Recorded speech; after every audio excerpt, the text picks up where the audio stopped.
महाराष्ट्र विधानसभा निवडणूक मतदानाला काही तास बाकी असताना एक मोठी बातमी न्यूज चॅनलवर दिसू लागली की विधानसभा निवडणुकीत बिटकॉइन व्यवहार करून पैशाचा घोटाळा करण्यात आला।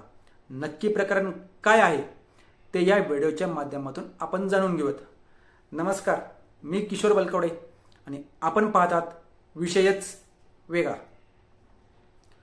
राज्यात विधानसभा निवडणुकीचे मतदान काही तासांवर आले आहे।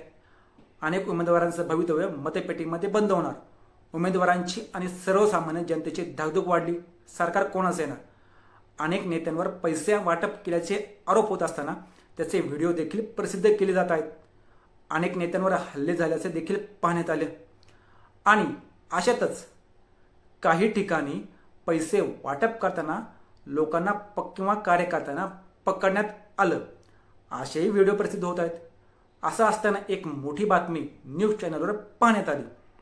माजी पोलीस अधिकारी रवींद्रनाथ पाटील यांनी काँग्रेसचे नाना पटोले आणि राष्ट्रवादी शरदचंद्र पवार पक्षाच्या सुप्रिया सुळे यांच्यावर निवडणुकीत बिटकॉइनद्वारे परकीय चलन व्यवहार करून पैशाचा घोटाळा केला हा आरोप झाला।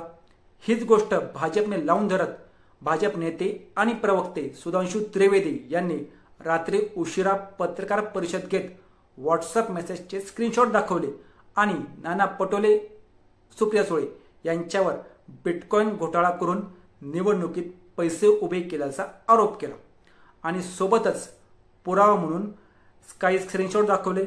एक ऑडिओ क्लिप होती त्यांच्याकडे, ती त्यांनी प्रसिद्ध केली। पत्रकारांना ती ऐकवली आणि महाविकास आघाडीकडून निवडणुकीत मतदारांना पैसे वाटप केले जात असल्याचा आरोप केला। तर सुप्रिया सुळे यांनी हे सर्व आरोप फेटाळून लावले आहेत। हे सर्व आरोप अत्यंत खोटे आहेत असे महाविकास आघाडीकडून सांगण्यात येत आहे। या सर्व आरोपांचे खंडन करताना सुप्रिया सुळे यांनी आपल्या एक्स अकाउंटवर पोस्ट करताना म्हटलं की निवडणुकीच्या आदल्या दिवशी विरोधकांकडून हे असले आरोप नेहमीच केले जातात आणि या आरोपांविरुद्ध आपण सुधांशू त्रिवेदी यांच्या विरोधात न्यायालयात दाद मागणार आहोत। आता खरं प्रकरण काय आहे?